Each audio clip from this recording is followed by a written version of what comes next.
gente, bom dia, quase boa tarde, eu sou a Sabrina Donati. E enfim, as eleições de 2022 acabaram e foi eleito com maioria dos votos válidos Luiz Inácio Lula da Silva.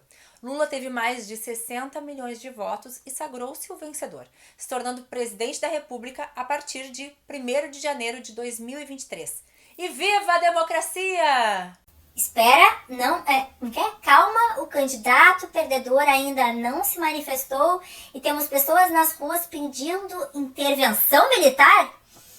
Entendi, você está preocupado com isso. Então, vamos conversar sobre o que esperar dos próximos passos e quais devem ser os nossos passos. Mas é claro que antes tu vai te inscrever no canal, ativar o sininho, dar like nesse vídeo e compartilhar ele com o maior número de amigos. Então, dia 30 tivemos o segundo turno das eleições que consagraram o novo presidente da República e governadores de vários estados do país, como São Paulo, Rio Grande do Sul e Pernambuco. Então, automaticamente já temos um lindo país como quem votou no Lula pensou, ou viramos comunistas como quem votou no Bolsonaro ficou falando que seria? Não. O que os resultados nos mostraram foi algo que já sabemos há muito tempo. Temos um país dividido. Não um país que começou a ser dividido no começo dessas eleições, mas muitos anos atrás, inclusive muito antes do impeachment da Dilma. Então, por isso, precisamos de cautela e um trabalho importante para que o Brasil volte aos poucos a ser menos polarizado. É óbvio que eu tô brincando ao dizer que quem votou no Lula espera que o país fique lindo da noite pro dia. Essa galera que era contra o Bolsonaro, e isso é importante enfatizar, quem votou no Lula não é necessariamente petista ou até de esquerda, mas apenas não concordavam com o governo do Bolsonaro. Tem noção de que existe muito chão pela frente para melhorar tudo o que aconteceu nos últimos anos e não esperam um milagre. Eu comecei a falar de política aqui, pois eu sou especialista em direito da mulher e a política influencia diretamente nesse tema. Até mesmo se eu for falar numa empresa privada, a política muda os posicionamentos dos empresários e de como eles querem melhorar a política interna da sua empresa. Então, cada vez mais, eu preciso abordar esse tema aqui e esses novos acontecimentos influenciam diretamente. E agora, o que a gente tem? Hoje é terça-feira, dia 1º, e só agora, um pouco antes de eu gravar esse vídeo, até esperei para gravar por causa disso, o atual presidente Jair Bolsonaro se manifestou sobre o resultado das urnas. Com essa demora, ele fez com que os apoiadores saíssem às ruas para se manifestarem contra um resultado que foi democrático. Na sua coletiva, ele continuou sem admitir a derrota e novamente veio com um tom de campanha eleitoral que ele fez durante 4 anos. Só que o momento é de acalmar o povo, apaziguar a nação que ele sabe que está dividida. Diferente dele, Lula, ao fazer seu primeiro pronunciamento, deixou claro que vai governar para todos os brasileiros, os que votaram ou não nele. Inclusive, é diferente do que Bolsonaro já falou anos atrás sobre as minorias precisarem se curvar à maioria. Governadores, apoiadores de Bolsonaro que ganharam as eleições já admitiram a derrota do atual presidente e já demonstraram que estão prontos para conversar com o presidente Lula. Inclusive, também já se mostraram contrários às manifestações nas ruas, que não estão sendo pacíficas e estão atrapalhando diversas empresas, pois estão bloqueando estradas. Então, se você está com medo de intervenção militar, isso não vai acontecer. O Bolsonaro não tem apoio. E se você é um que está pensando em ir para a rua para reclamar dos resultados, lembra do que aconteceu nos Estados Unidos.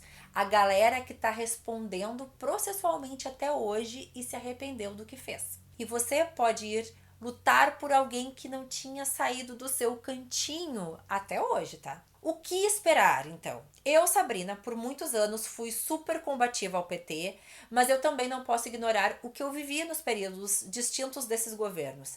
Eu fui aluna de 2 faculdades federais, comecei meu curso de Direito na Faculdade Federal de Rio Grande em 2005 e eu vi a ampliação de vagas e novos cursos chegando. O campus era lindo e todo novo. Depois, quando eu voltei à FURG, eu vi muito mais espaços sendo construídos, inclusive república para estudantes lá dentro do campus. Quando eu fui transferida para Recife, estudei na Federal de Pernambuco, só que logo de cara a gente foi estudar num anexo que era bizarro e era no centro da cidade, e não no campus. mas era porque o palácio que ficava no centro estava sendo reformado. Sério, um palácio, assim que a gente chama o local que fica a Faculdade de Direito do Recife. É um palácio porque a faculdade foi uma das primeiras faculdades de direito do Brasil, junto com a Faculdade de São Paulo. E o lugar é lindo e só de lembrar eu já fico emocionada. E esse local foi todo reformado para que os estudantes continuassem a estudar lá com toda a segurança, pois antes até o teto tinha caído na mesa de professor. Mas mesmo com isso, eu não tapo os meus olhos para as corrupções daquele governo e de tudo que veio a partir dali. Mas também reconheço que, pelo menos, tivemos a oportunidade de investigar, coisa que não acontece no governo atual. E enfim, foram os dois que se apresentaram e eu continuo sem defender político. Só que mesmo sabendo dessas melhorias, quem votou na chapa do Lula não espera que tudo lindo aconteça em janeiro, pois diferente de 2002, que ele recebeu o governo do Fernando Henrique Cardoso com estrutura, com bons planos, com real valorizado, hoje o Lula vai receber um Brasil desestruturado. Não digo que quebrado, porque eu não acredito que estejamos nesse fundo do poço, mas com ricos ganhando muito e com pobres sem segurança alimentar, com fome, com um prato de comida por dia ou nem isso. Porque com o Bolsonaro a gente tinha um governo que desde o início afirmou que não governaria para as minorias. E isso é falar de mulheres, pessoas negras, comunidade LGBTQIA+, pessoas com deficiência, e realmente foi isso que ele mostrou. Com grande dificuldade de articulação, ele fez o orçamento secreto e destinou verbas importantes, inclusive da educação para lá.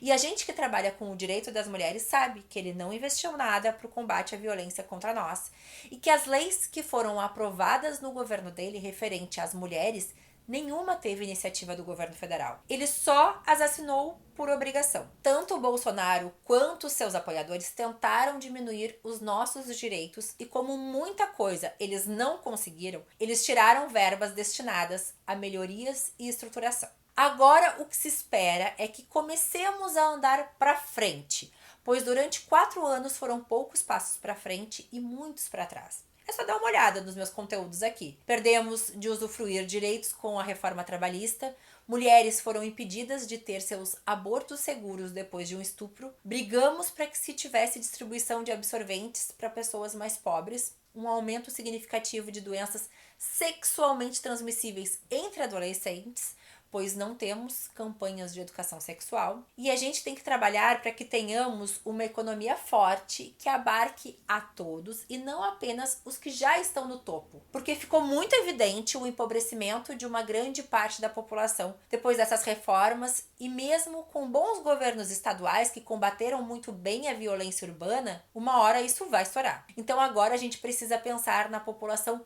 menos favorecida, que é a que mais sofre com o aumento dos preços no supermercado, com educação, com saúde, e que a polarização comece a diminuir. Pois quem votou no Bolsonaro, o que vocês querem? Gilead, o país de The Handmaid's Tale, para quem é de extrema direita? Está na hora de começar a entender que esse combate não ajuda ninguém. Se você pensa na economia, pensa como isso é passado para os governos do exterior, para os Estados Unidos. Inclusive o Biden já se pronunciou parabenizando o Lula e já tem informações de que até a vice-presidente americana virá para a posse do novo presidente. Acabou, gente. Acabaram as eleições. Agora é a hora de não ficar de birrinha, mas pronto para cobrar todo o passo do próximo governo.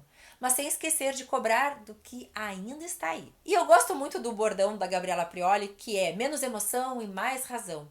E eu vou ter que fazer um aqui de não idolatre político, o cobre. Não ficou tão bom, mas é o que tem para hoje.